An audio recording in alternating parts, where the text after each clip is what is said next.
नागपुर शहर में कोरोना संक्रमण के लिहाज से स्थिति भले ही संतोषजनक हो, लेकिन खतरे की घंटी ये है कि कोरोना संक्रमण के एक्टिव केसों में से 90% वो लोग हैं जिनका वैक्सीनेशन हो चुका है।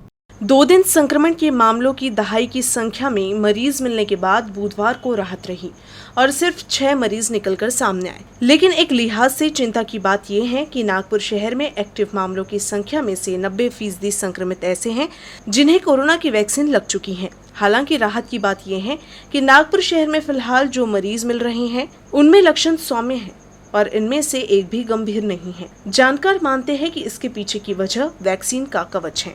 अभी हमारे पास जो पेशेंट हैं आज की डेट में शासकीय वैद्यकीय महाविद्यालय में 3 पेशेंट हैं जो कि पॉजिटिव हैं और 11 पेशेंट हमारे सारी के पेशेंट हैं। इस तरह से हमारे पास 14 पेशेंट शासकीय वैद्यकीय महाविद्यालय में हैं। 3 पेशेंट पॉजिटिव हैं।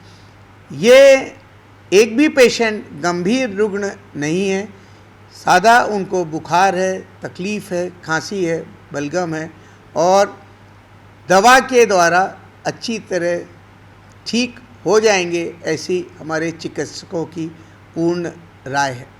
मौजूदा समय में अस्पताल में जो मरीज भर्ती हैं उनमें कोरोना के किसी भी प्रकार के गंभीर लक्षण तो नहीं है, लेकिन शहर में जो नए मरीज सामने आ रहे हैं उनमें अधिक संख्या उनकी है जिन्हें वैक्सीन लग चुकी है। मंगलवार को ही जो 10 MBBS छात्र कोरोना से ग्रसित मिले थे उन सभी को तो काफी पहले वैक्सीन की दोनों डोज लग चुकी हैं। हालांकि ये दावा कोई नहीं कर रहा है कि एक बार वैक्सीन लेने के बाद आप कोरोना से ग्रसित नहीं होंगे, लेकिन दूसरा दावा जिसके मुताबिक वैक्सीन लगने के बाद कोरोना शरीर को गंभीर नुकसान नहीं करेगा, ये जरूर स्पष्ट होता हुआ दिखाई दे रहा है। वैक्सीनेशन ड्राइव करीब नागपुर जिले में 50 से 60% वैक्सीनेशन हो गया है।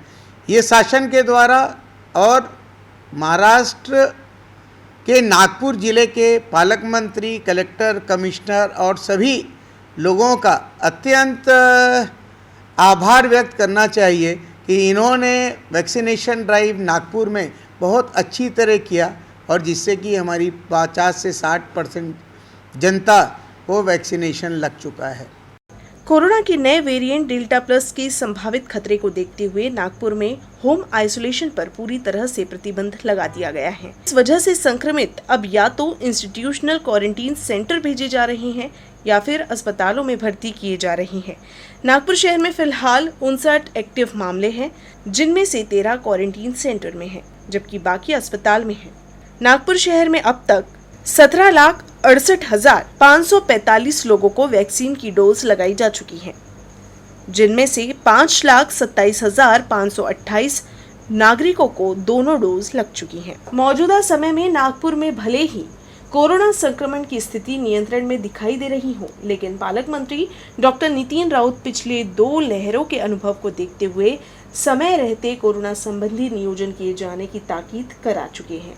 मगर मौजूदा एक्टिव केस और वैक्सीन लेने के बावजूद पॉजिटिव होने के सामने आने वाले मामले ये बताते हैं कि वैक्सीन लेने के बाद भी कोरोना संबंधी एहतियात को बरता जाना जरूरी है, क्योंकि वैक्सीन से आपका बचाव भले हो जाए लेकिन वैक्सीन लेने वाला व्यक्ति भी स्प्रेडर बन सकता है।